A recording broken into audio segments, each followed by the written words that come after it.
precious thing. It don't grow on old magnolias, or only blossom in the spring. No, the glory of true love is it will last your whole life through. Never will go out of fashion, always will look good on you. You can climb the highest mountain, touch the moon and stars above, but old faithful just a passing compared to the glory of true love.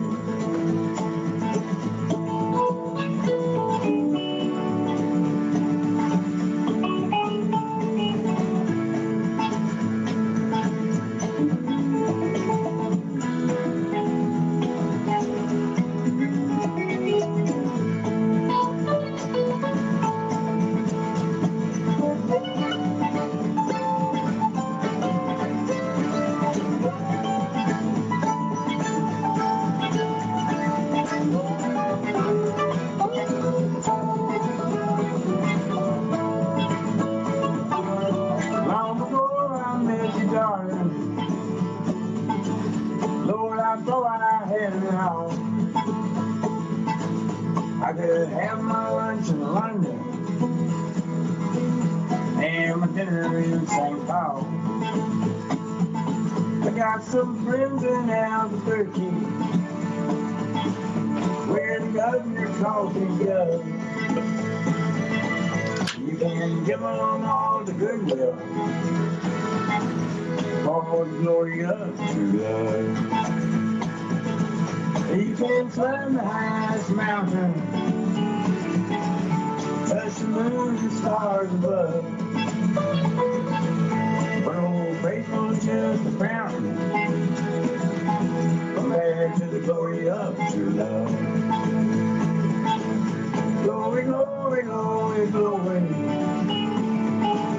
You can never get enough. Time alone will tell the story of the glory of true love.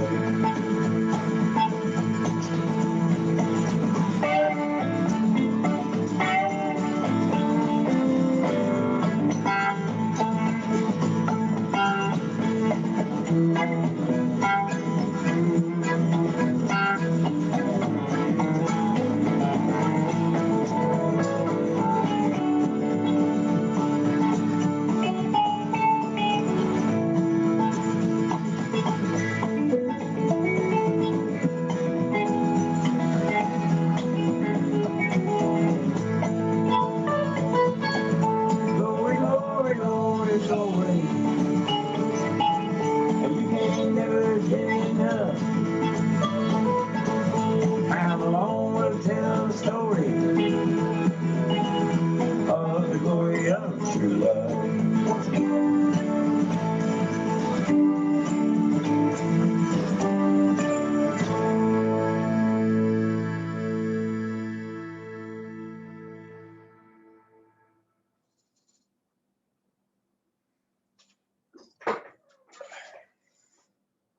Good morning. This is not May Day, but May 2nd. So I guess the Ides of May, sorry, Ides of March are on you. And let's see if anybody's here. No. So I get to speak to a future audience. Okay, well, today is March the 2nd. And we are doing chapter 7, which is school age according to Erickson, which is 6 to 11. And the basic conflict of children in this age is industry versus inferiority. Industry, as you know, is your work, your competencies, your abilities, and inferiority. We know what that is too. That's a self-assessment that somehow we don't measure up in either a lot of areas or in all areas. The important events Erickson's mentions is your schooling. So children of this age, which is basically first grade to fifth or sixth grade, school is very important. And of course, school is important really throughout all these ages of preschool 3 to 4 all the way up to when we stop going to school, which may be a really long time. Most of us who have obtained graduate degrees, we continue to learn and seek out new information. That's one of the kind of necessary parts of being an instructor at the college level, is to keep up to date and abreast of all the new changes in the subjects that you teach. And in psychology, I teach a pretty good variety of classes. And of course, I teach criminal justice as well, so I have all that side of the house. And of course, I teach some law classes in my night school that I teach, and some business classes like business law or business ethics. And it's important to me to keep up to date and keep relevant. That's why I spend a lot of time surfing the internet and reading articles and posting them, usually in the news you can use section, to try to assist you in making the connection between what we're learning in this class and real life events, things that will affect you. Well, eventually, most of you will probably become a parent with children sometime, and a lot of the lessons that we're learning now would be helpful to you in understanding and raising your children. But for most of you, that's going to be quite a while off because of your education. But nevertheless, you'll have this information available to you. And even for people who don't choose to have children, if you're in the medical field, you're definitely going to be dealing with probably children, even if you're not working with a specialty like pediatrics. If you work in a hospital setting or a medical clinic that's general practice, you'll see people of all ages. So maybe not, you're not going to be left out just because you don't have children. You'll have the opportunity to think about some of these techniques and stages of development that children go through to help you understand how to approach them. And for the rest of you, you might be an uncle or an aunt, and it would be helpful if you sort of understood the conflicts and the challenges of certain ages because of your relatives, or depending on what your work is, that you may have some involvement with children and adolescents. And I would be remissful if I didn't talk about this inferiority idea that Erickson talks about. This is because children, as you remember, good morning, Amber, there you are. This is because children are impressionable, and you may say to yourself, well, it's not my child, it's not my relative, a child of my relative that I see a lot. It's just somebody I see every once in a while, or maybe I see him at work. And you may underestimate the ability and the impact that you have to affect another person's life. And sometimes just the smallest things in a child's life can have a huge meaning, especially if they're struggling, and especially if they're not in a situation where they feel like they can comfortably talk about their problems. And if they find a person like you who's compassionate and empathic and kind, and gives them good information in a way they can understand it, either as a teacher or as a person in the medical profession, you can have a brief but huge positive impact on a child or adolescent.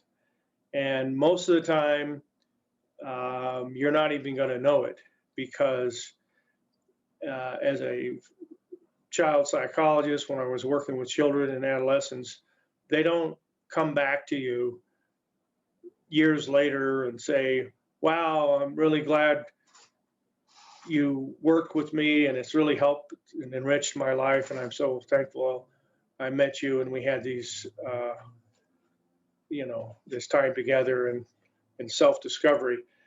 Not likely to happen. Sometimes at the college level that we're at, because you're already adult, maybe I'll hear from some of you when you get to your future college and you want a letter of recommendation. I have one. Somebody contacted me last week, and I have to get that thing together before the time's up. You might hear back from students. I went to a mental health organization in town that puts on a walk through the park in celebration of mental illness, and the family organizations that support people that have children or adults, I guess, in their family that are mentally ill. And I met a couple of my former students, and that was really, really nice to sit and talk with them. All right, I want to read something to you. But we're done with John Prine.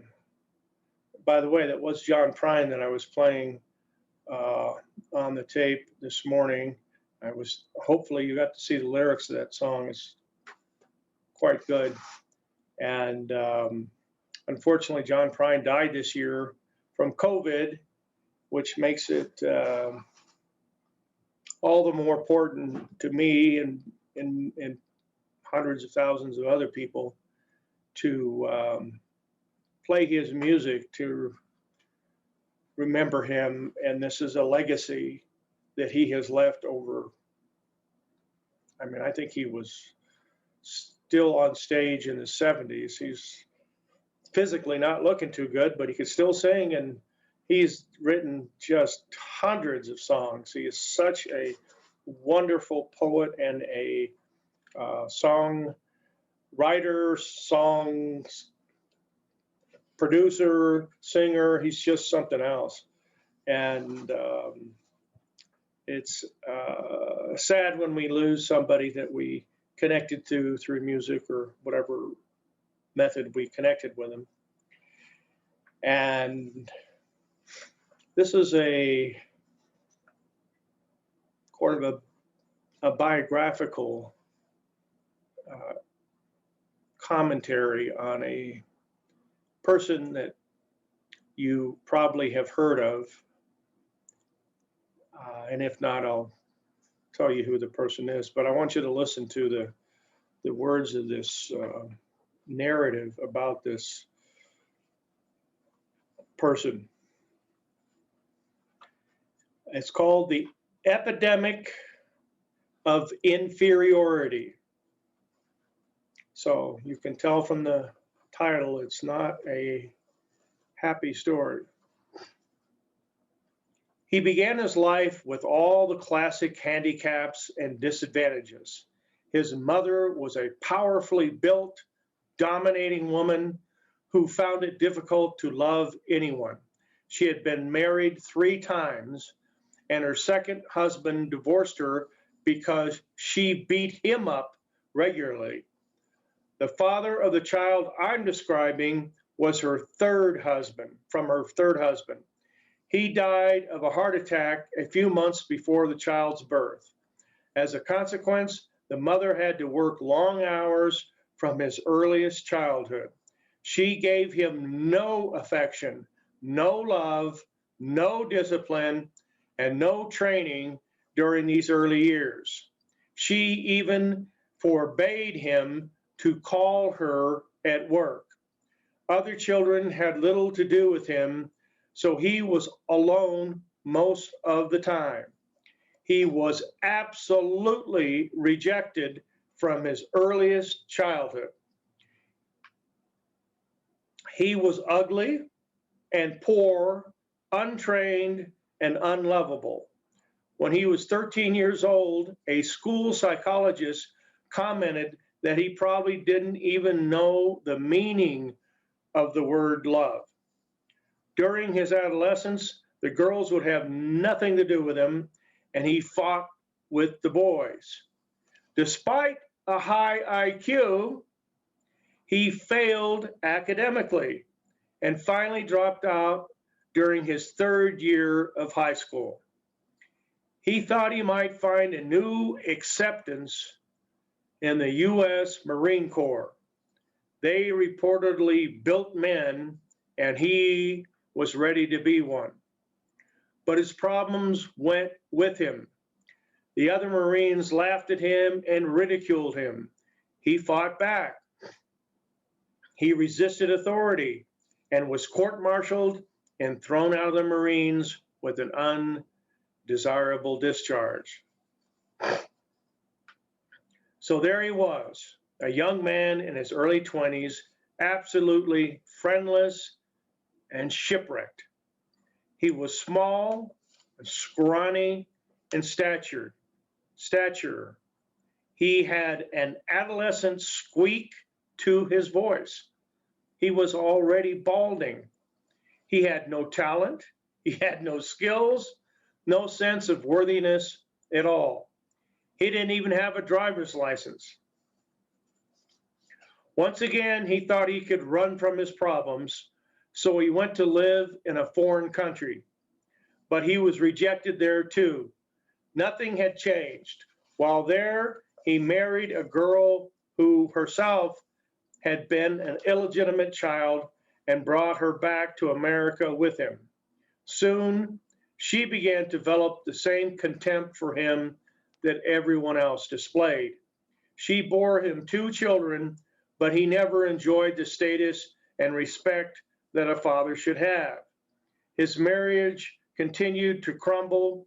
His wife demanded more and more things that he could not provide. Instead of being his ally against the better world, as he had hoped, she became his most vicious opponent. She would outfight him, and she learned to bully him. On one occasion, she locked him.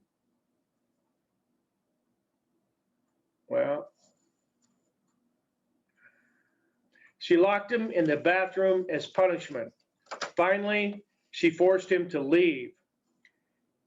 He tried to make it on his own, but he was terribly lonely. After days of solitude, he went back and literally begged her to take him back. He surrendered all of his pride. He crawled to her. He accepted her humiliation. He came to her on her terms. Despite his meager salary, he brought her $78 as a gift, asking her to take it and spend it any way she wished. But she laughed at him. She belittled his feeble attempts to supply the family's needs. She ridiculed his failure. She made fun of him and his sexual impotency in front of a friend who was there. At one point, he fell on his knees and wept bitterly as the greater darkness of his private nightmares enveloped him. Finally, in silence, he pleaded no more. No one wanted him. No one had ever wanted him. He was perhaps the most rejected man of our time. His ego lay shattered in a fragmented dustbin. The next day, he was strangely different. He arose, went to the garage, and took down a rifle he had hidden there. He carried it with him to his newly acquired job at a book storage building. And from the window of the 6th floor of that building, shortly after noon, November 22nd, 1973, he sent 2 shells crashing into the head of President John Fitzgerald Kennedy. Lee Harvey Oswald, the rejected, unlovable failure, killed the man who, more than any other man on earth at that time, embodied all the success, beauty, wealth, and family affection which he lacked. In firing that rifle, he utilized the one skill he had learned in his entire miserable lifetime. Oswald's personal problems did not excuse his violent behavior, certainly, and I would not attempt to absolve him of the responsibility and blame. Yet an understanding of his inner torment and confusion helps us see him not only as a vicious assassin, but also as a pitiful, broken man that he became. Every day of his life, from the lonely days of childhood to the televised moment of his spectacular death, Oswald experienced the crushing awareness of his own inferiority. Finally, as it often does, his grief turned to anger. The greater tragedy is that Lee Harvey Oswald's plight is not unusual in America today. While others may respond less aggressively, this same consuming awareness of inadequacy can be seen in every avenue of America's schools. It is particularly true of today's adolescents. I have observed that the vast majority of those between 12 and 20 years of age are bitterly disappointed with who they are and what they represent. In a world that worships superstars and miracle men, they look in the mirror for the signs of greatness, seeing only a terminal case of acne. Most of them are discouraged. Young people will not admit how they feel because it hurts to acknowledge these inner thoughts. Oswald never published his early self-doubts and loneliness, nor would we have listened if he had. Thus, much of the rebellion, discontent, and hostility of the teenage years emanates from overwhelming, uncontrolled feelings of inferiority and inadequacy, which rarely finds verbal expression. And that is all strongly developed in this age group that we're looking at now, 6 to 12. That's when this personality gets really solidified, this conflict between industry and inferiority.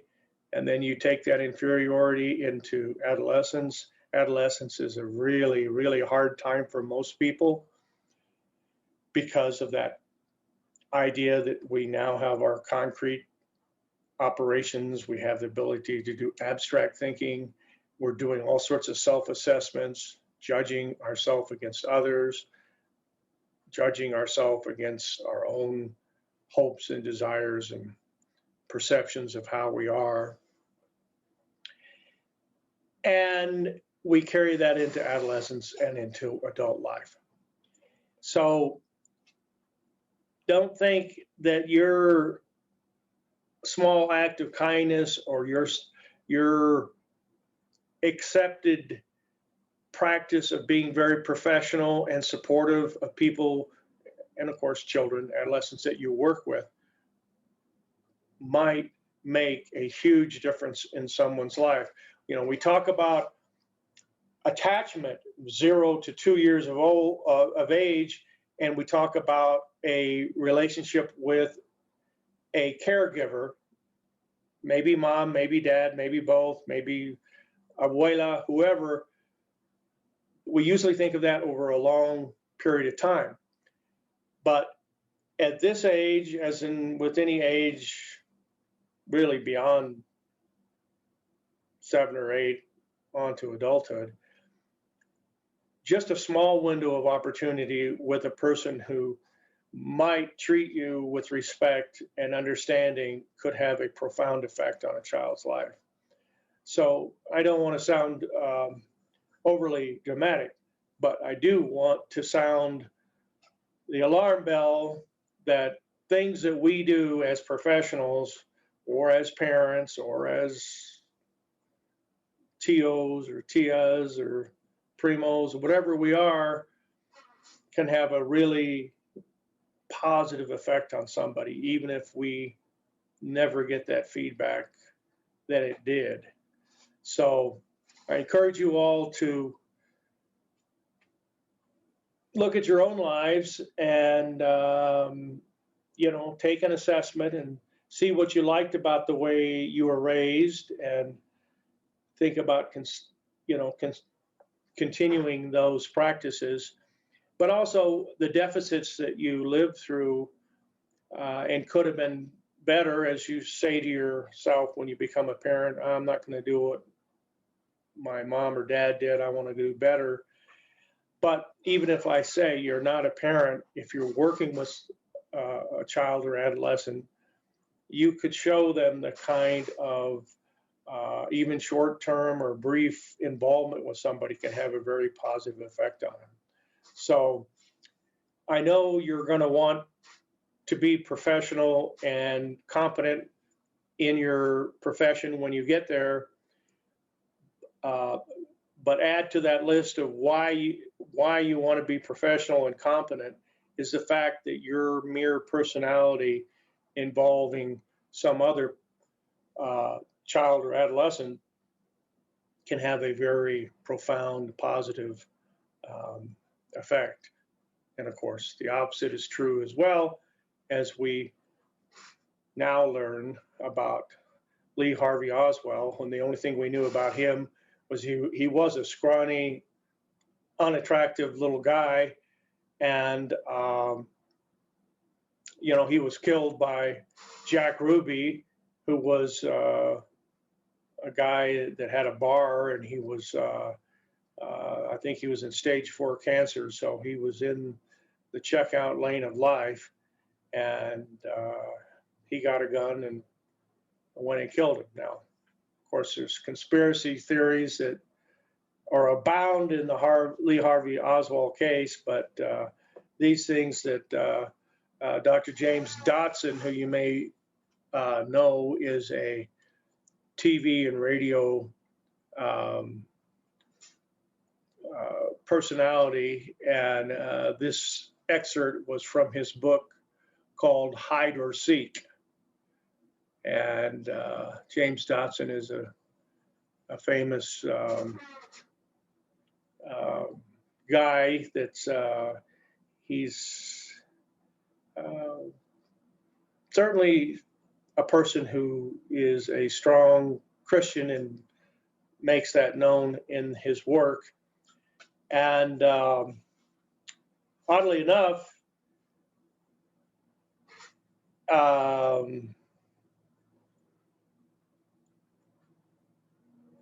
a psychopath, Ted Bundy, who you may have heard of, Ted Bundy, Theodore Bundy, who killed a bunch of college-age women because he was a serial killer. On the night before he was being put to death in Florida, he had called James Dotson and wanted Dr. Dotson to interview him before he died the next day. And I guess Dotson felt like it was a good calling for him to do that. So he went there, and that audio interview is available on YouTube. Dr. James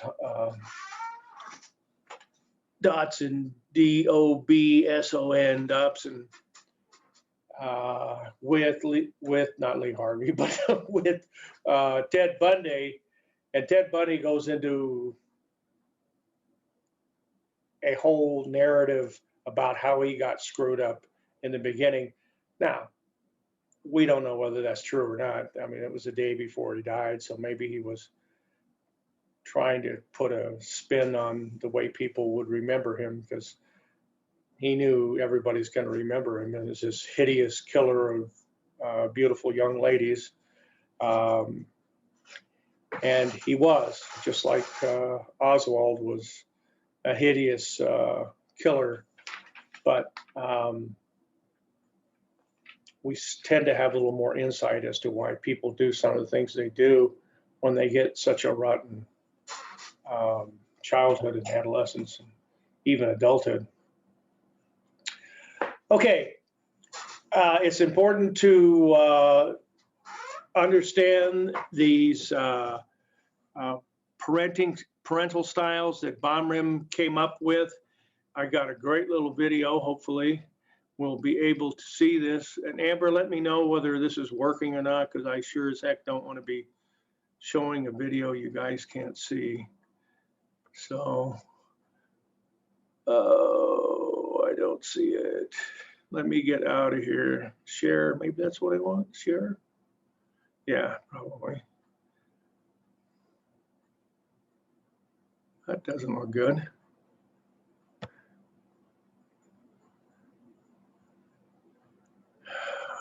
Aggravating.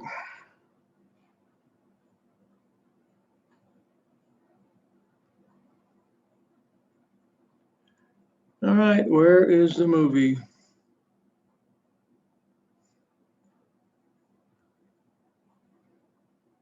No.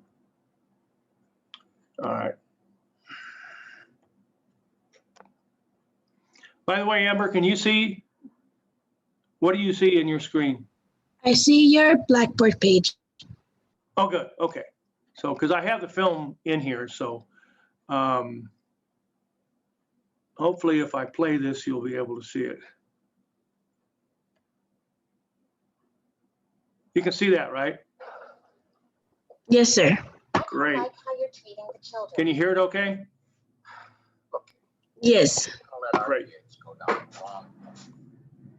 You have a better idea? I'm all ears. Okay, maybe you could be a little less strict and a little more loving.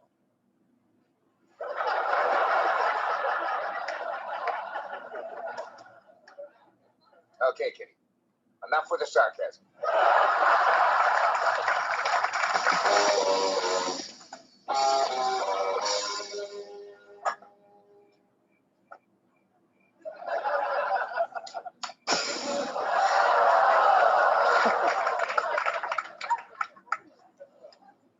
Oh no, honey.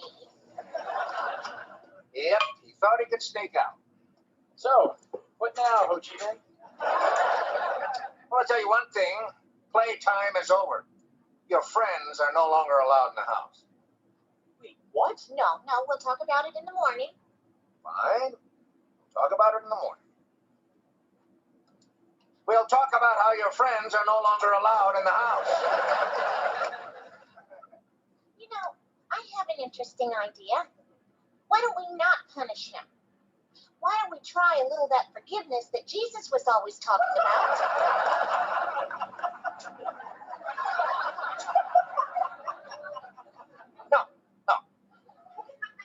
This is for his own good.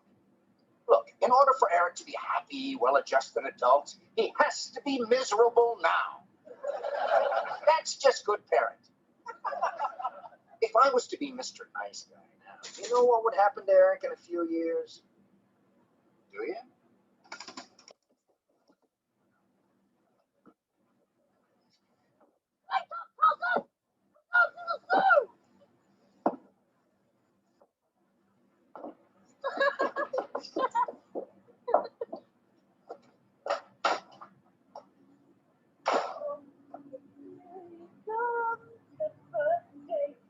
Happy birthday, son.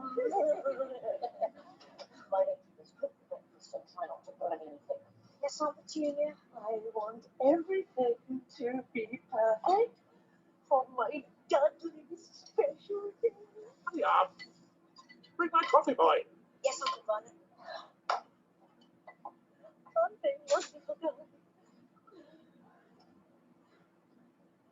How many are there? 36. Counted them myself.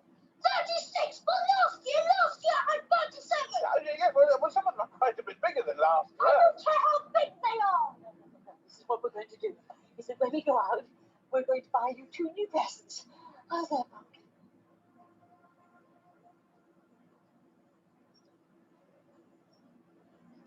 Zazu, Yes, sire. take Nala home. I've got to teach my son my lesson.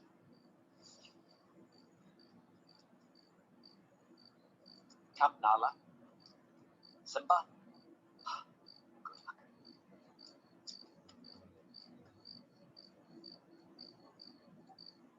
Simba.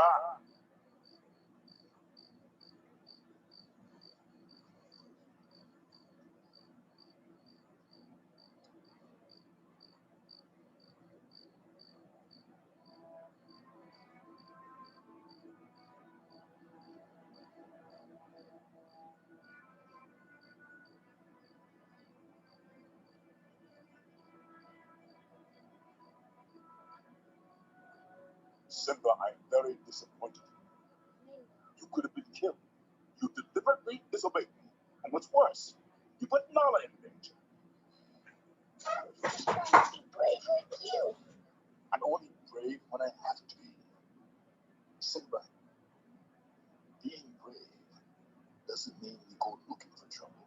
You're not scared of anything. I was today. Yes. I thought I might lose you. Guess even kings get scared, huh? But you know what? I think those hyenas were scared. Because nobody messes with your dad. Come here, you. Oh,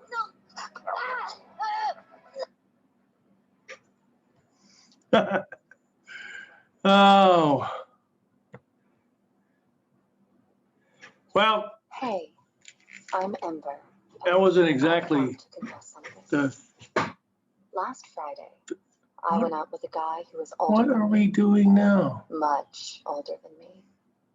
According to his driver's license, he was 71 years old. We ended up going back to his place. What a day for It was actually messed great. up. Not only did this guy get rock hard, You cannot minimize. All harder right. than any Get rid guy of the I've been with in a stupid long time, background but he noise. could last for hours. I mean, he had so much energy. He was like a wild animal. And this guy is like 3 times my age. And at the end, we were both covered in sweat. What is this? I was so This is something my husband and I spend quite a bit of time talking about. It's about old school parenting versus. All right. I'll have to post. Well, this is, never mind. The video that I was trying to show starts out that way, but it doesn't end up there anyway. So there are some vignettes from that TV program that it's really good. It does explain all 4 parenting styles, but unfortunately, this was not what I thought it was. So I'll find the one I wanted to show you. I'll just have to upload it from the, what in the damn, this thing is irritating. All right, forget it. I'm not going to deal with it anymore. So we have these four styles of parenting styles. The big issue is the difference between authoritative and authoritarian. And that's kind of a problem because they sound so much alike, but they're completely different. Authoritative parenting style is when parents set the rules, they make things clear, and then they follow through. But it's not that they're negotiating rules with their children, but they're willing to listen. So if a person says, okay, you're 10 years old, so you need to be inside the house every night at 9 o'clock. And that's being authoritative, so that you're showing that you care about your child, but you're also exerting some parental control over them, so that that you know where they are at 9 o'clock or earlier, depending on what age they are, or depending on what kind of neighborhood you're in. Because these things, can need to be adjusted depending on the environment. But if you're in a normal neighborhood with people that you know, then 9 o'clock might be a very reasonable time to have your child be in the house, so you don't have to go looking for them. If you live in a neighborhood where there's dangerous, then you may have a rule that they need to come in before the streetlights come on at night, before the sun sets, because things get a little more dangerous in the night than they are in the daytime. But you're willing to listen to the child's point of view. So if somebody says, your child says, well, I know I have a 9 o'clock curfew, but there's this academic science fair going on at school, and the teachers have told us that it may go on as late as 10 o'clock. So since I did a science project and I want to present mine, I'd like to extend my curfew to 10 o'clock or shortly afterwards, so that I can be there for the presentations and the awards and blah, blah, blah, blah, blah. So you can make exceptions. Or somebody's saying, some event is happening, like a football game or something that you want to attend, or maybe, of course, if you're a player, you need to attend, but if you just wanted to attend as a spectator, maybe there could be an exception for that. It's not on a school night, it's on Friday night, so it's not like you have to get up the next morning and go to school, all sorts of factors. So you discuss that with your child, and then you can work things out. That's authoritative. Authoritarian is more like the one little vignette of that TV program where the dad is very dictatorial and just says, this is the way it is, and doesn't want to listen to his child, of course, is beyond 12, older adolescent, looked like he was probably 17 or 18, 16 or 17, something like that. Certainly has the intellectual ability to have a conversation about what the rules are and why they might need to be flexible.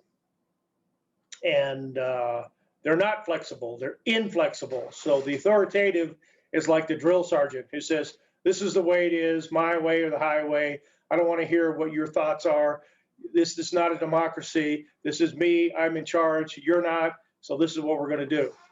And if you don't do what you've been directed to do, then there will be punishment for that.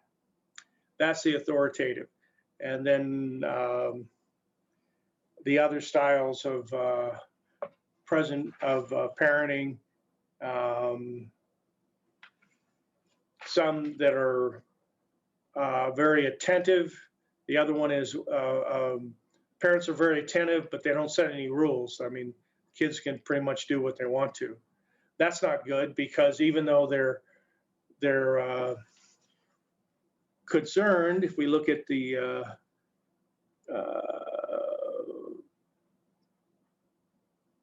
styles here on page 196, up here, the discipline rules, their structure, they're the permissive style. And they have communication, that's good. They're better than the next one. So not as good as the authoritative, which is the best. Authoritarian, not good. Permissive, they listen, they're empathic, the child feels like they're loved, but the child kind of sets their own limits. If they, come home at 12 o'clock midnight, that's okay. Parents aren't going to be upset. And that sends a message. A lot of parents who want to be permissive. I'm not going to be restrictive like my parents were. I'm going to let my kids show some independence. Well, you have to do that based on the development stage that your child is in and the environment that your child is in, whether they need more protection or less. And in the permissive style, people let their children, set the time of night they're going to come back in, or they spend the night with somebody and don't come back till the next day, and you don't even know where they are, but you don't inquire as to where they are either. So that's a problem.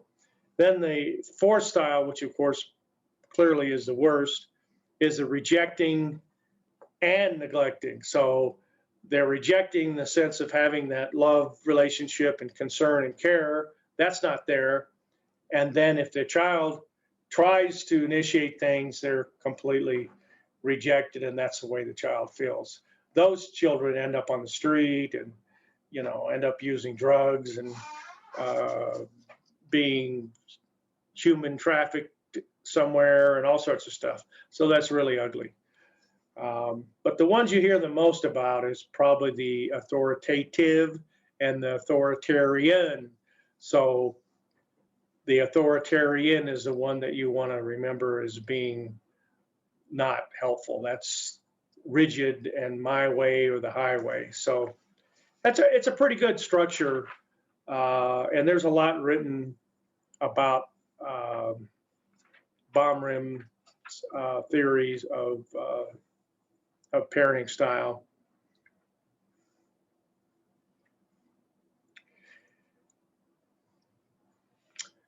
There's a picture of Abe Lincoln in here and how he turned out to be a successful guy, even though he had a pretty bad childhood and his marriage was not that great either. There's a thing we talk about in psychology called resiliency, and resiliency sort of is related to that term of grit, which I talked about earlier. Resiliency obviously is from the word resilient, which is you can take a hit and continue on. So if you get knocked to the ground or fall off your horse or whatever analogy you want to use, you have the ability to get up, dust yourself off, and go at it again. So resiliency is certainly a major component to grit, because people who have grit, of course, are very determined, and if they have losses, and they will have losses because they do take chances, they learn from those errors that they made, and they compensate and they drive on. So that's the grit person. The resilient person is someone who has negative things happen to them, but they don't let it stop them from their positive attitude or positive development. And in order to do that, you've got to have good self-esteem, or you got to have something, some strength. Of course, if you are positively attached to a human being in your life, then you're going to be more resilient, because you can come back and you can consult with this person that you're related to emotionally, hopefully a parent, but if it's not a parent, it's a relative or a friend. A lot of times, when I was reading this chapter again, I started going over and you guys could do this yourself. I would suggest you do this. Go back through your childhood years and think about who had an impact on your life, a positive impact on your life when you needed it. And I was remembering an incident that happened in 8th grade, which means I would have been 14. And I was in a junior high school in Clovis, New Mexico. And junior high there meant 7th, 8th, and 9th grade. So I was basically in the middle of those 3 years. And back in those days, you could choose your schedule to some degree. You had to take the core courses, the math, science, English, that kind of thing. That you had to take, but you got to take an elective that was of your choice.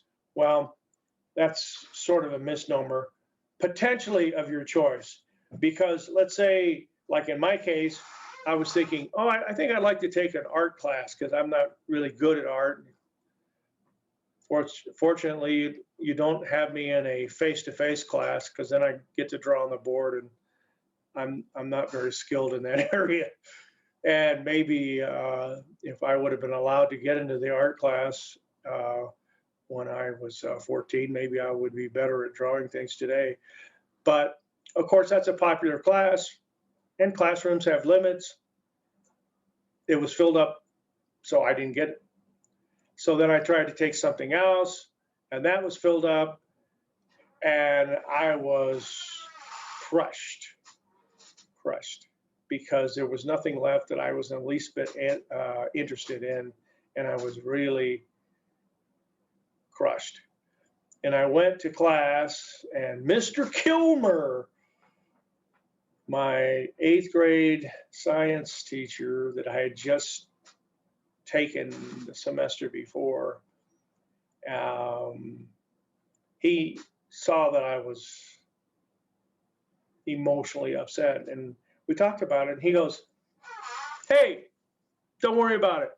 I'll make you a teacher's assistant, which means in my science class that you just took, same time, same place, this semester, you can be my teacher's aide, which means you can come in here and, help me when I'm setting up experiments or whatever. And you get a credit, you'll get the same credit for doing that. And I was humble. I mean, I went from down in the dumps, depression. I didn't have tears in my eyes because I was, of course, too macho to do that, right? But I mean, I was down in the dumps because I was lost without an idea of what to do. And he caught on to that. And since I was an industrious student, he gave me this opportunity, and it had a wonderful effect. And now,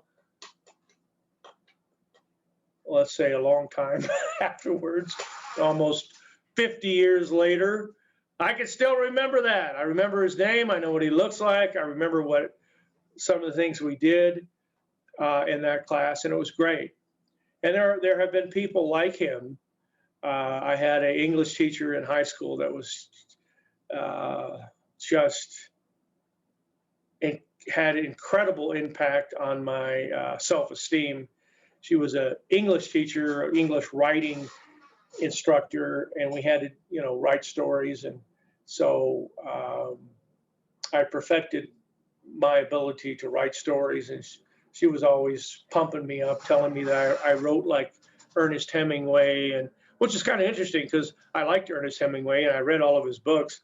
So it's kind of natural. I wasn't trying to imitate him, but I guess when I thought about writing, I just sort of unconsciously wrote the way he wrote because he was the author that I had read the most of. So there are people along the way, even at the college level, people that had a big impact on on me. I think I told you about my child psychology instructor in graduate school, who the very first night of class, when I guess we went around the room and introduced each other or whatever, he picked me to come talk to me separately and tell me that if I wanted to work, if I wanted a job, there was a job at the mental hospital, and he thought I should get it because he had written the grant, the Title I grant, which was a socialization grant. And of course, I got the job, and I spent 6 years at a state mental hospital working with children and adolescents while I was in graduate school and then afterwards. So he had a big, and he also was my mentor, proctor for my master's degree project, my thesis, my master's thesis. So he helped me defend that when I got out of the first graduate school I attended. So hopefully you have people in your life like that. They don't always have to be teachers. I'm just using teacher examples because, wow, in this Harvey Oswald story, there's nothing about any teacher that was helpful to him at all. So doesn't mean that somebody wasn't, but there's no hint that somebody was. This chapter has some controversy associated with it, which is bound to happen. It's good because it makes you a more critical thinker. You can see a positive side of doing one thing or the negative side of doing one thing, and then you figure out what makes more sense to you. What I'm looking at right now is spanking, also called corporal punishment. It is true, as Belsky says, that most child psychologists think you should never strike a child as a disciplinary action. And then there are others like me who say physical punishment is just one option that's available to you when you're trying to do successful parenting. And I agree that a downside of using physical punishment is you can indirectly send the message to your child that he who is bigger or she who is bigger can enforce their will on somebody else. So it's a small person versus large person world, dog eat dog, as they say. And since I'm only 5 years old, I'm only 8 years old, I'm only 12 years old, most people in my life are bigger than me. And if I want to mimic that behavior of ordering somebody around or directing somebody around, and then they don't do it, and then they get spanked, well, I can do that with my 5-year-old brother because he's smaller than I am, and I'll tell him to go get me something, and he doesn't want to do it, then I'll smack him because that's what dad would do. Well, not really. It might be true that you might get some corporal punishment if you don't follow the rules, but it's not. It should not be used except in limited circumstances. Well, what is a limited circumstance? Well, I'll tell you one that you're all going to have to deal with if you happen to have a child. When they get mobile, you know, even before they're 1 year old, they're going to be walking around more than likely. And when you walk around, you have the ability to get into trouble because you're not, if you can't walk around or crawl around, where I left you is where you're going to be. If I have to get up and go to the bathroom or do something, and I come back, you're still going to be there because you can't move. And even if you can crawl, hopefully I have safety fixed the house. So you take all these electrical outlets that don't have things plugged in and you take these little plastic pieces and you stick them in these electric outlets because children, they're just fascinating. They want to play with things. And maybe I dropped a paper clip on the floor and the kid's crawling around, finds a paper clip. Bad. They can put that in their mouth, and that would be bad if they swallow it. But it would be worse if they took that paper clip and stuck it in a wall socket and electrocuted themselves, which could burn the hell out of them, or it could kill them. So you don't want that to happen. If your kid is learning to stand, they're in that stage where they're crawling, but they're trying to learn how to stand and walk. They will grab on things like chair legs and table legs and basically crawl up so they can stand up and get their balance while they're weaving, because their muscles aren't used to supporting them on their 2 feet. Well, they'll grab things. And I told you I was a child protective service investigator, and I had to go see kids in the burn unit that reached up and grabbed something on the stove that was like boiling water or something and got themselves burned, or grease or something horrible. But I was talking to one of my friends that teaches at EPCC, and I told her that was probably it was no doubt the worst part of my job is when I had to deal with a child who had been burned, because it's a horrible, painful problem. I mean, having your arm broken is not fun, but at least you get your shots in the beginning, and you set the bone, you put it in a cast, and you'll be okay. Having burns on your body, it takes a long time to recover. It's a slow recovery. If they're 3rd-degree burns, they're actually peeling dead skin off of you. All you nurses, listen up. If you go to a burn unit, man, you better have some strong constitution, because I don't care if it's a child or an adult.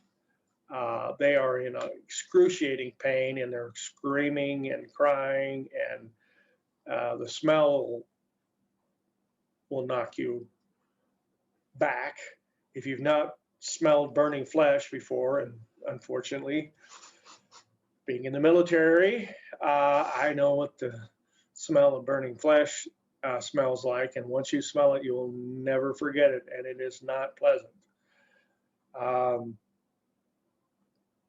That was my worst, was going to have to go visit kids in the hospital and in the burn unit, because I was in a town not as big as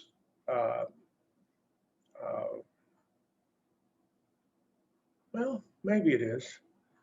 Well, it was Springfield, Illinois, and to tell you the truth, I don't remember what the population was. I kind of think that maybe El Paso was larger, but at any rate, I mean, they had several hospitals, but that was the worst. I would rather see a kid who had been shot or stabbed or something, because by the time you go to see them, they're on the mend, or they're dead, which happened on occasion. And that didn't bother me as much as have to go visit a kid that was burned, because it's just horrible.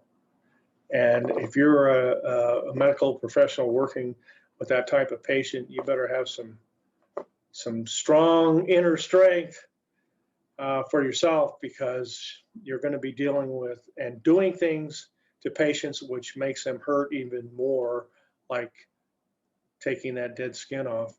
So it's a necessary thing to do. Kids can come back from that. There was a guy in my military unit, an officer, who obviously got in a really bad fire during the military service. He continued in the military service. His face was horribly burned. His one of his ears was burned, literally burned off. And when he was being treated, they put a little piece of his skin, a little chunk of his skin up on his side of his head so he could wear glasses, because he wore glasses. He could have something to put his glasses on. So he was horribly disfigured. And then he had this little skin piece that sort of was around his hair, his ear canal. So I don't know whether he could hear out of that ear or not, but it was pretty shocking. But he continued to work. He was a major when I was aware of who he was. And my own mother, that example that I just gave you is her example. Her mother was a hopeless alcoholic. Father was not anywhere around, and she was making herself breakfast. And I guess she was cooking something on the stove, and I guess was trying to lift it, and really severely burned herself, not on her face, but on her shoulder and her back. And it affected her throughout her whole life, which contributed to the fact that she wasn't a particularly good mother, because her mother was a very poor example of mothering, and then she didn't get any mothering, so she turned out to be not the kind of mother that you, or parent or figure that you would have a positive attachment to. So I didn't. But I'm alive to talk about it. I certainly don't have a perfect life. I learned a lot from it, and maybe it's made me more sensitive to be a better psychologist because of the kind of childhood trauma that I went through in bad parenting or absent parenting, which equivocates bad parenting. And there's a quote here that it says, surveys showing that only 1 in 10 parents admit that they, quote, often spank. Corporal punishment is not the preferred U.S. discipline mode. Well, the question is, what does often spank mean? Oh yeah, I spank my kid at least once or twice a day. It's kind of a rule in my house. What the hell does that mean, often spank? If you want to, here's the deal. Here's the story that I always tell, because I'm not creative enough to think of another one. But students frequently ask me, what is your feeling about corporal punishment? And did you, if you say that you are not opposed to it, which is true, I am not opposed to it, then can you tell me why? And I use this example. I said, suppose I had a rather active toddler, which I happen to have, a 1-year-old, be 2 in May. He is really active. So, but he also lives in the jungle, so it's not like he lives in the metropolitan area. But anyway, for this story, we'll say he's living with me here in downtown Chuco Town, and he likes to kick the ball around or chase the dog or whatever. And of course, at that age, you have to be out with them. You can't obviously leave them alone. But even if they were a little older, 5 or 6 or 7, where you don't have to be watching them every minute, you tell them, hey, look, if you're playing and the ball goes out into the street, don't go after it. Either get some help, or on the particular street that I live in, it's not that busy. But the point is, you can't always see cars come in and sometimes they fly around pretty quick. And because of your height, people can't see you. Cars, if there's cars parked on the side of the road, they can't see you. You come out between a car, they don't even know you're there. And by the time they do, it's too late. So don't run it out in the street chasing the dog or chasing the ball. And you explain that to them, and you explain if you don't follow that instruction because it's such a threat to your life, then you're going to get spanked if you run out into the street. Likewise, I have my child psychologist neighbor who says, "Oh, you're awful, Neil, you know, that you believe in spanking. I don't spank my kid. If he's going to run out on the street, I set him down. I give him a timeout. I restrict him from playing in the front yard, or if we can't play in the backyard, which would be a better option, but I don't have a backyard. So I give him timeout, or I give him some punishment. I take away something that he wants, what we call negative punishment. Negative punishment means taking something away that you like your Xbox, or like your soccer ball, or something. Take away. Positive punishment is you give them something. Doesn't have to be a smack on the rear end. It might be you give them an extra chore because they didn't do what you told them to do. So positive punishments, giving; negative punishments, taking something away. Regardless, they're both punishment, okay? So my kid runs out in the street. I freak out, run out there, get him, bring him back. You know, didn't we have this discussion? And he gets spanked. And then I send him to his room for a while, and he can have a timeout. And then when the time is over, you go in and you have another discussion with him. The reason you got spanked is because you ran out in the street. The reason that I can't let you do that because you could get killed, and I do not want you to get killed or hurt.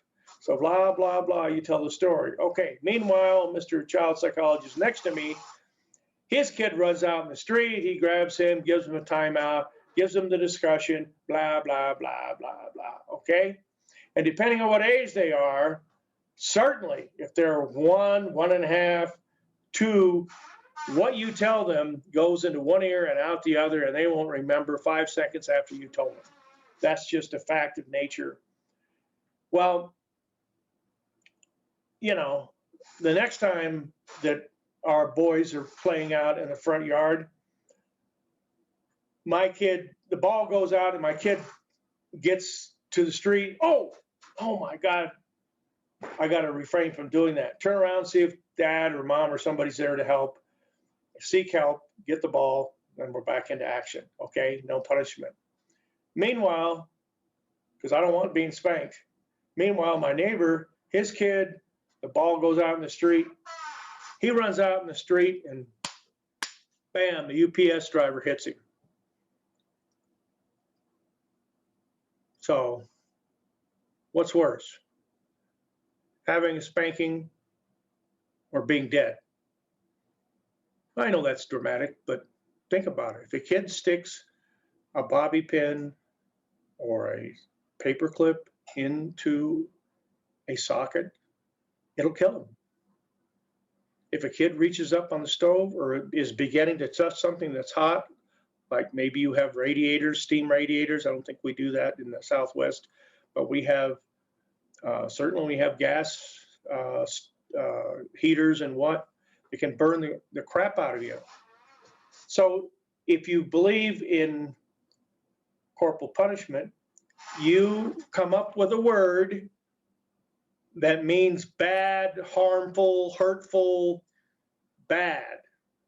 And most parents use a word like hot, because even though that's not the issue with an electrical outlet, doesn't matter. You're trying to teach an association. Sticking things in the electric outlet is wrong, bad. So since you have touched something hot, and I've even shown you, no, Javier, no. Here, look, this is hot.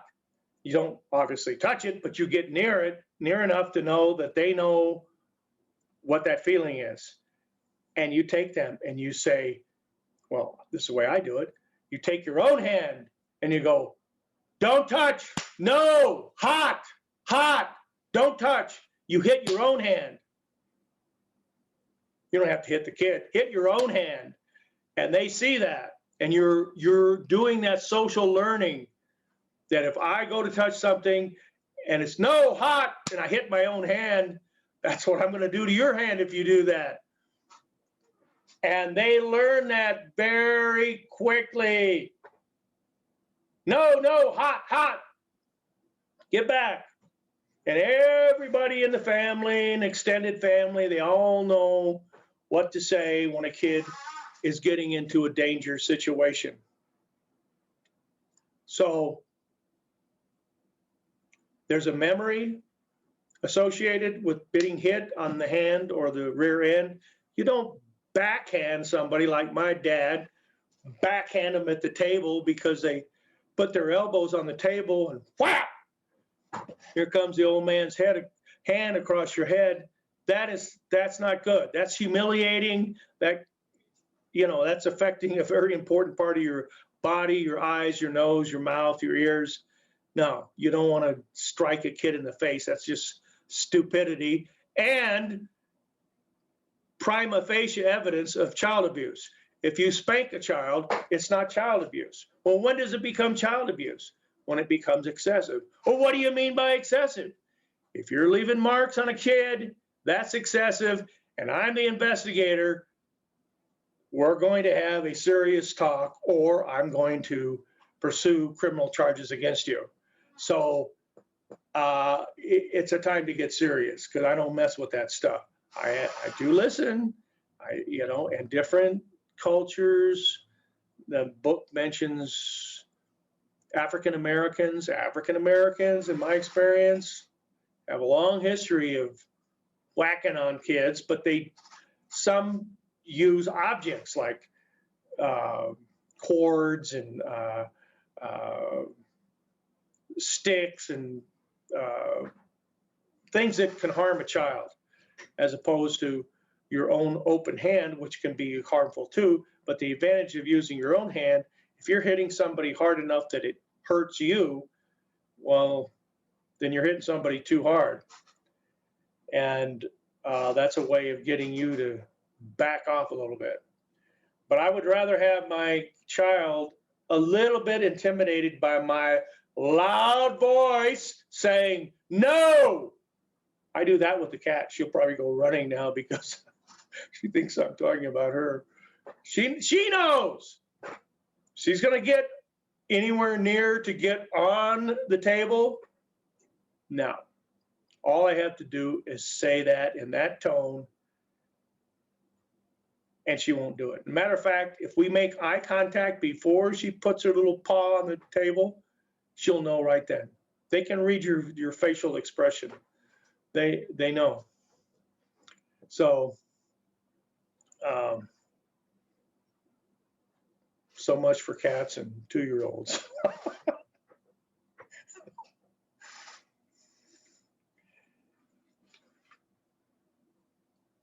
It is true that doing negative punishment, like taking something away, is a better long-term solution to punishing a child, or positive punishment in the sense of giving them another duty that they don't normally have to do as punishment, those kinds of things. And it is true, at least in the United States, that the vast majority of people don't end up spanking their kids. Now, the next question you might have for me is, I have 2 girls and a boy. They're all adults now. Did I ever have to spank them? Answer, yes. My oldest daughter, no. My youngest daughter, no. That leaves my middle son, yes. How many times did I end up spanking him? Frequently? No. once, I say again, once in his entire life did I spank him. And he made the association, when Dad says this, he will follow through. So I just don't want that part of my life. Now, I think I may have told you the story about my, how do I say it, my misguided second marriage. And she had a son who was really bad ADHD. And I think I explained to you the story about him playing with his food. I probably didn't tell you this story. This is a story where he was being told, okay, it's your bedtime, you know, got school tomorrow, blah, blah, blah, blah. And of course, being ADHD, well, even kids that are on ADHD, they just really don't want to stop doing what they're doing if they're having fun. So he didn't want to go upstairs. And so then I had to threaten him. So I got up and I threatened him. So he ran upstairs, much to my surprise, runs into the bathroom and jerks the curtain, the shower curtain, off the rod and pulled the rod down and had a little hissy fit inside the bathroom. At which time I was not in control. Well, not in 100% control. And I went up there and I did spank him. And he was not young. He was probably 7 or 8, which is kind of old. They should have learned that. But trust me, in her parenting style, no way did he learn anything about discipline. And so I spanked him. He went into his room and I came down and she was really pissed. She was really pissed that I had spanked him. And I said, you know, if you have these rules, you need to show the consequences of their bad behavior. And he's not stupid. He's not mentally defective. He understands what these words mean. It's not like talking to a 1-year-old where they don't always make the association as well. There was no question he knew that this was going to happen when he do something stupid like that, being destructive in the house. So she was all worried about it. I said, okay, I'll take care of it. I'll take care of it. This is what I'll do. So the next day, the next night, it was getting close to, let's say his bedtime was 9 o'clock. So it was like 9:15. And so I called him in. I said, hey, Ken, remember last night? That was kind of scary, wasn't it? Okay, this is what the rules are going to be from now on. If you want to have a fit and throw things around and tear things off the wall, then you're going to get spanked. But only if you tell me beforehand, hey, I'm upset, I want to be spanked, so I'm going to run upstairs and do something destructive, so you will come and spank me. Because that's the way it is. If you want me to spank you, then go do something like this, and then I'll spank you. But if you don't tell me you want to be spanked, and you go up and you do something, well, then you didn't ask, so I'm not going to do it. And he looked at me like, you really are mentally ill. Never happened again. Never had to spank him. But I put it on him, basically saying, you want to be in charge? You are in charge. You want to be spanked? You can guarantee you will get spanked by me if you ask for it before you do it. And he sort of made that connection, I guess. Hopefully it worked. And he never did that again, so that he ended up with spanking. It's very similar to the finger in the food story. But it's an issue of control. If you're putting your fingers in your food when you're not supposed to, and you know that that means you're going to get your food taken away and you're going to your room and no food until tomorrow, then it's your choice. It's your choice. And even if you're ADHD and you're really hyperactive on the ADHD, you can still control yourself. And he did. So that is another real life situation. I believe I talked to you about this. This is under the section of exploring the consequences of using corporal punishment. And it states, and yes, abused children are at a higher risk of maltreating their own daughters and sons when they become parents. That is true. And you would say to yourself, cognitively, rationally, that doesn't make any sense at all. My dad used to beat me, and what I said, when I become a dad, I will never beat my son because it's horrible. And then they end up beating their kid. They were abused, and now they're abusing somebody. This also is true with sexual abuse. Somebody is sexually abused as a child, they end up sexually abusing children. It's a very odd reality. It's not one-to-one perfect. Every child who's been spanked is going to beat the hell out of their kids. Every child who's been sexually molested is going to molest children when they get to be adults. No, no. But these events, certainly something as profound as being sexually abused, or in the case of Richard Ramirez, our hometown serial killer, Night Stalker,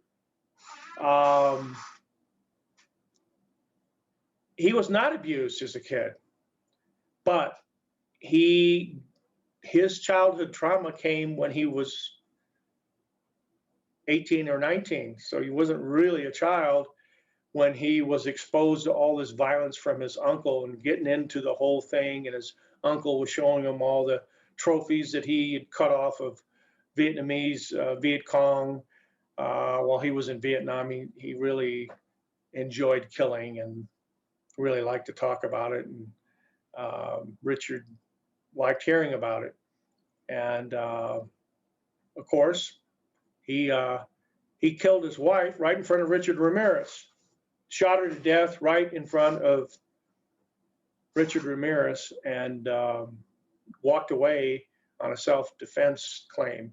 So Ramirez had the genetics, he had the brain morphology, the anatomy of someone who is on the way to being a psychopath. And the third leg of that three-legged chair that's necessary is he had the childhood trauma, even though his trauma didn't come until he was out of high school. And I was talking to a friend of mine, and she said, we were just watching that series on Netflix or something about Richard Ramirez. So I told you one of my students' mother-in-law dated Richard Ramirez when he was at Jefferson, and she thought he was a wonderful guy. He was wonderful, very respectful, certainly not very attractive, but something attractive about him, his personality. He was an altar boy. There doesn't seem to be any history of abuse or neglect from his parents. His parents grew up in Segundo Barrio, but there's nothing remarkable about his childhood other than getting involved with his uncle, who was extremely violent, probably psychopathic himself. Here's another questionable thing. How are we doing? Well, I'll probably close on this, I guess. Divorce. The good news is that children normally adjust to life after divorce, as long as their parents are authoritative, not authoritarian, authoritative, and the divorce is fairly conflict-free. I'm going to say Belsky. What kind of crack are you smoking? There are few, very few divorces that are conflict free. People get divorced because there's conflict in the relationship. And like the second marriage that I told you about, the mother of my oldest child, and that relationship was nothing but conflict before it started, before we got married, but that's a whole nother story.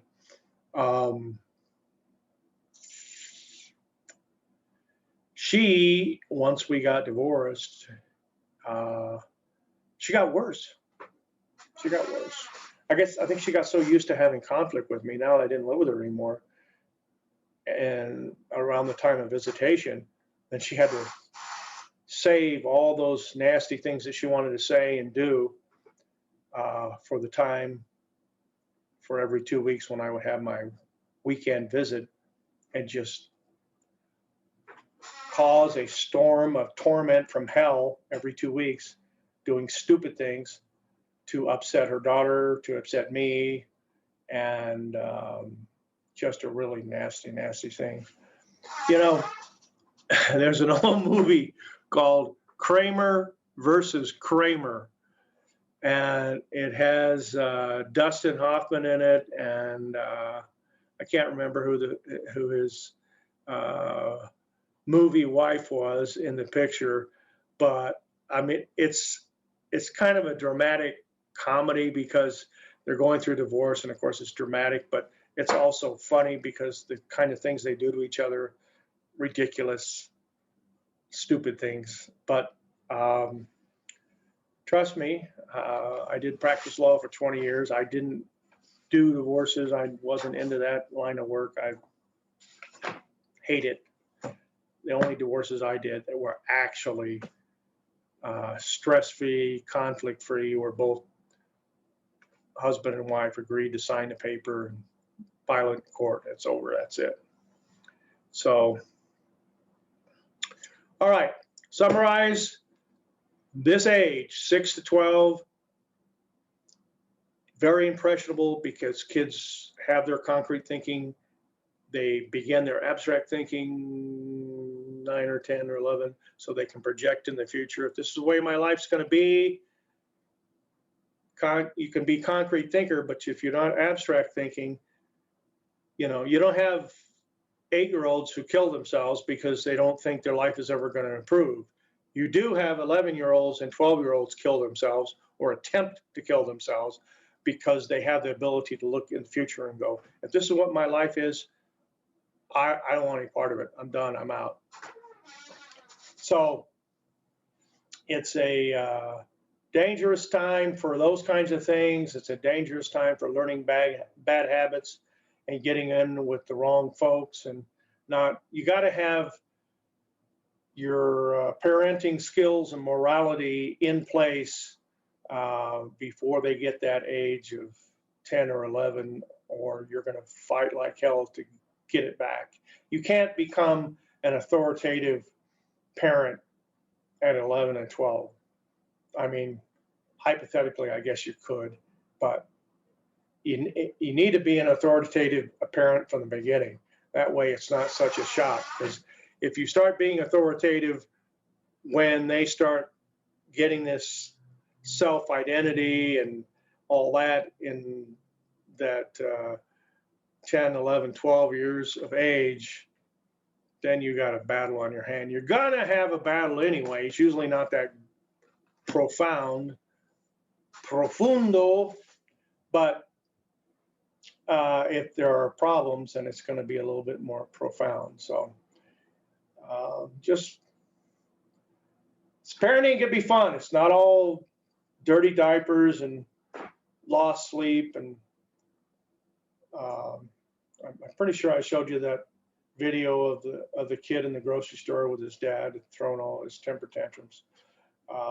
It's not all about that. It's really, really, for those of us who like children, it's a very, very exciting thing. Otherwise, I wouldn't be having children at my age when I should be retiring, but no, I'm going to be fathering a 2-year-old and another child as well, probably. All right. Thanks for tuning in. Amber, you have any questions? Thank you for being here and being our stalwart representative of the other 27 students who are not here for whatever reason they're not here. You okay? I don't have any questions. Thank you. All right. I would encourage all of you listening. There are good videos. This time I sort of broke it down by subject and I put it on the drop-down section of the blackboard on the left-hand side. So if you want to learn, well, you need to learn. We didn't even get to intelligence, which is behind me. We'll talk about that on Thursday. There's videos and articles supporting the 4 parenting styles of Bomrim and other things, and I think that's under parenting styles. I think I put it under. And then there is intelligence, which has some really good short videos about how we need to think about intelligence is not just being one simple G, general intelligence, that Charles Spearman came up with. G intelligence is a good thing to know, but you also need to know about the multiple intelligences, and the Ken Robinson video is just hilarious. I mean, he is really insightful, and it's wonderful that we stole him from England.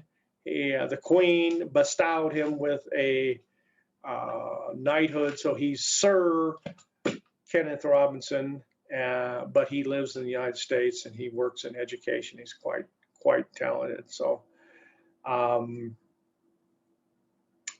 I may offer you a couple of entertaining videos if I can get them uploaded, just if you're interested in child development and that area.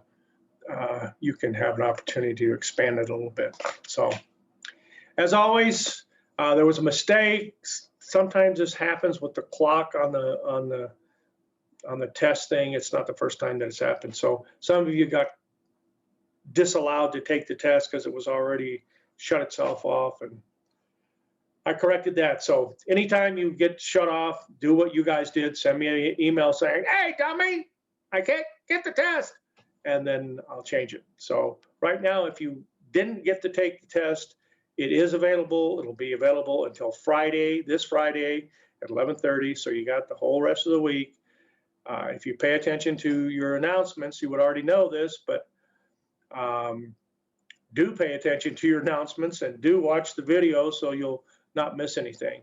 And we'll have an explanation of the bell curve, which is behind me on Thursday, and something about child intelligence and how it's measured. So thank you again, Amber, and all the rest of you who are watching this on tape delay. See you in real time on Thursday, or unreal time on record video. All right, thanks. Thank you. You're most welcome.